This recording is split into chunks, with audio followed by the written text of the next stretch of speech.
Dad's tiredness in Israel, in that filming when he must have been doing it with cancer.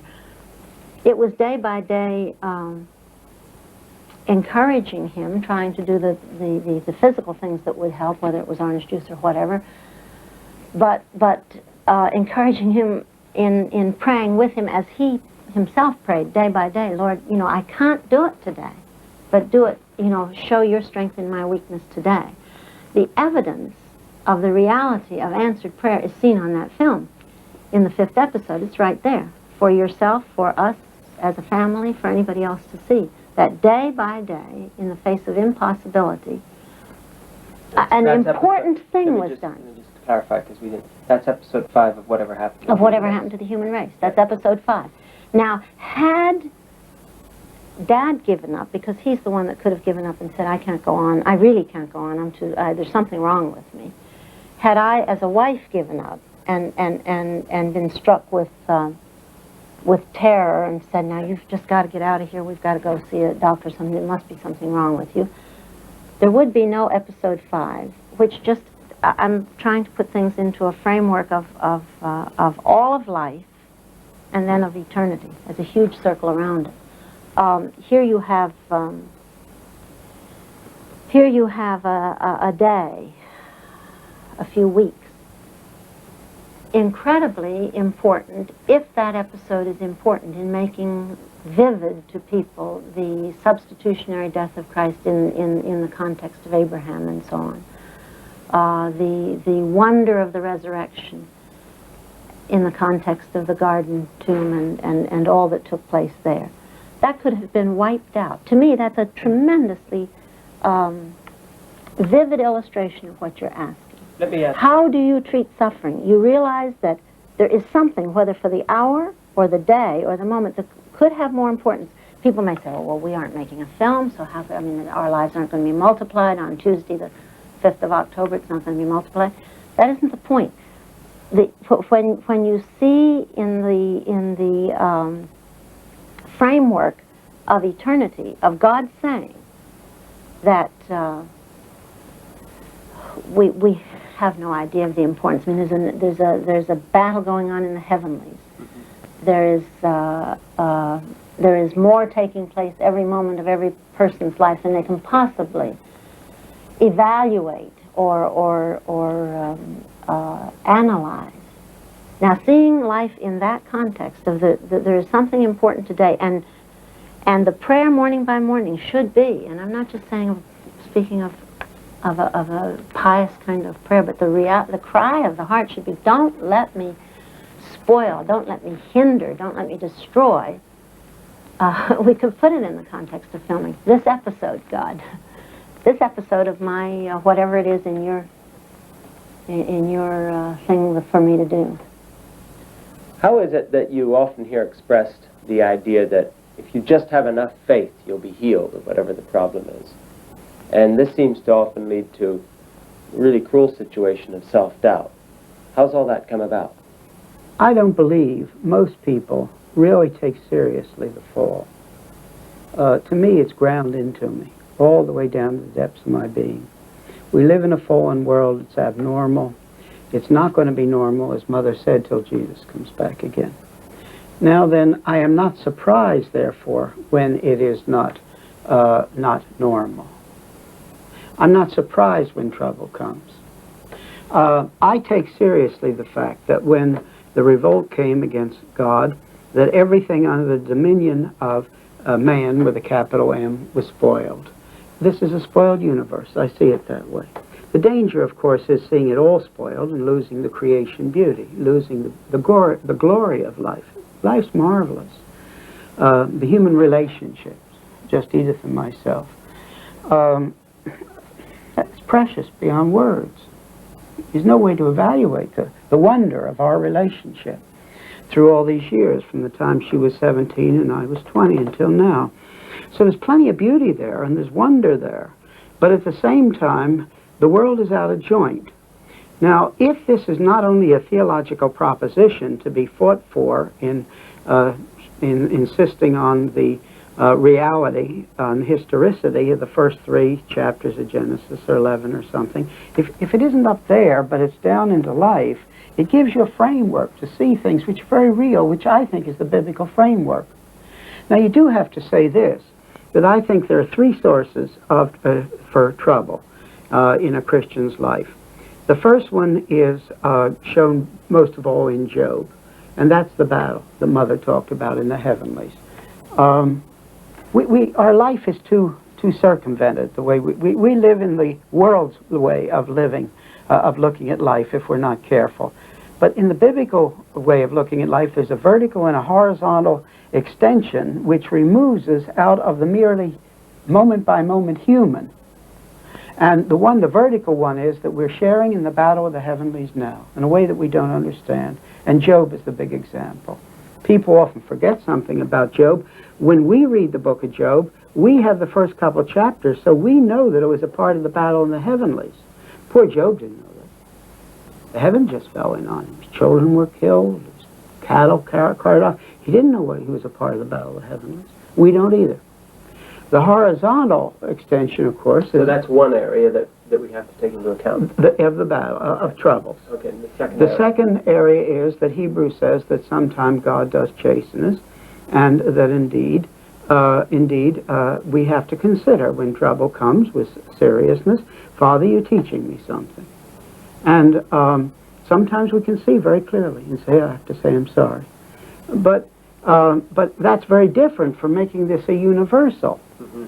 And in addition, you would say that's very different than going to someone else and saying, now, fella, you're suffering. What's God trying to teach you? Nobody ever ought to say that to anybody. Can you think of anything more cruel than that? Nothing. I had an example. I learned it with tremendous ferocity in my first pastorate in Grove City. There was a dear woman there with multiple sclerosis. I remember her name. I loved her very deeply, and I loved her husband. They're both dead now, but they're both very fragrant in my memory. And she had multiple sclerosis, and she was getting worse and worse and worse. And she was dear. And I would say a lot of the results there in the Grove City Church came from the fact that in her I had a real prayer partner, with Mother too, of course. So this woman, Mrs. Armour, and her husband, Mr. Armour, both of whom are dead now, really are very fragrant in my thinking after all these years. And I think a lot of the blessing in Grove City came in the fact, not only of my Mother's and my prayer times together, but I could go to this woman and talk to her about the troubles in the congregation. And I knew she wouldn't talk. And she shared with me in prayer, almost step by step, just as Mother and I always shared everything. Now, one day, if I've ever seen anybody love the Lord, that woman loved the Lord. And one day I came and she was in tears. And some people who believed this other way had gotten into her and told her she must have the sickness because there must have been sin in her life. And I was furious. I remember Mr. Armour stormed, and he said if I could get my hands on those people, because this woman, here she had this trouble. Now they heaped this feeling of guilt on her until her husband and I were could dispel it. I've never, now let me say this firmly, I've never in all my life seen anything more cruel. Were you angry? I was furious. I was furious. Really. I'm furious now just telling you about it. My blood pressure's going up. And this was terrible. And it is cruel. And it roots back into this mistaken idea of the fact that we escape the fallen world just because we're Christian, if we're Christian and if we have enough faith. And that just isn't true. One thing I've learned throughout my ministry, and all the way up to when I have found I had cancer in the Mayo Clinic, and then one of the doctors, for example, a fellow by the name of Steve, very dear Christian, said, would you please visit my mother? She's just found today she had cancer. She's read your book. She respects you. She's really very, very down. Would you please visit her? So, of course, I immediately got up and went over to the hospital and visited her. And I remember her first question. It was, well, after she said how glad she was to see me, et cetera, et cetera. Then she said, why has God done this to me? And that demands an answer. And the answer is God hasn't done to you. And I talked to her about the battle in the heavenlies and Hebrews, but then I came back to what I thought was a real explanation. We live in a cause and effect universe, and the cause and effect is out of joint because of the rebellion. The whole thing's out of joint. So therefore, after talking to her about this, I must say, when I left, she was an entirely different person. Well, there seem to be a lot of Christians wandering around who feel like second-class citizens and feel guilty and inferior for one reason or another, mainly because they haven't achieved what they regard as perfection or healing or whatever in some area of their lives. How has this come about? I would say it's a misunderstanding, and that is that the Bible does not promise us perfection in any area until the restoration of all things when Christ comes back. You see, people read the Bible too simply. In a way, you can't read it too simply, but it's too simply now as I'm describing it. They'll pick out this and they leave that. So Jesus says, anything you ask in my name, I'll give you. Well, if you just take that sounds in this direction, something like this. But then you turn back and you see Jesus himself in the Garden of Gethsemane. Jesus himself. And to me, this is one of the great crucial moments of all history, of everything. And Jesus is saying, here I am, Father. If it could be your will, take it away. But don't take it away if it's going to spoil the work I came into the world to do. Now you extend that to Paul. Who's going to say Paul is a man of lack of faith? Or he isn't praying. We know he prayed all the time. He says he did. And yet at the same time, he says expressly he had a thorn in the flesh, and there's no reason not to think that it was physical. None whatsoever.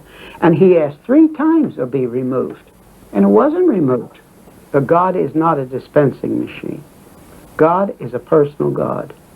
And I must allow him to answer my prayers in the light of his wisdom instead of my limitedness. And that's not a cop-out? Not at all. Not all. It's rooted in the heart of all things, and that is he's infinite, I'm finite. I'll tell you something. Nothing could terrify me more, and I'm being very serious. Nothing could terrify me more than that I could ask for anything today and get it. Because I don't know enough.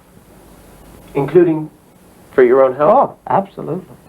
Just as much as for anything. Are you willing to say that as a person who, okay, let's face it, has cancer that's serious enough so it could be killing you? Yeah, of course. And you could push a button and say, get me over my cancer, and if you had, quotes, enough faith, you know it would work like a machine, even at risk of yourself dying of the disease, you'd rather have it the other way? Well, I'd split it, to be honest. If I could wave a wand or push a button and get rid of it, in one sense, of course I'd do it. Who wants cancer? I mean, let's not kid ourselves. It's no pleasure to live with this thing on top of my head all the time. And going up and down, you know what I mean?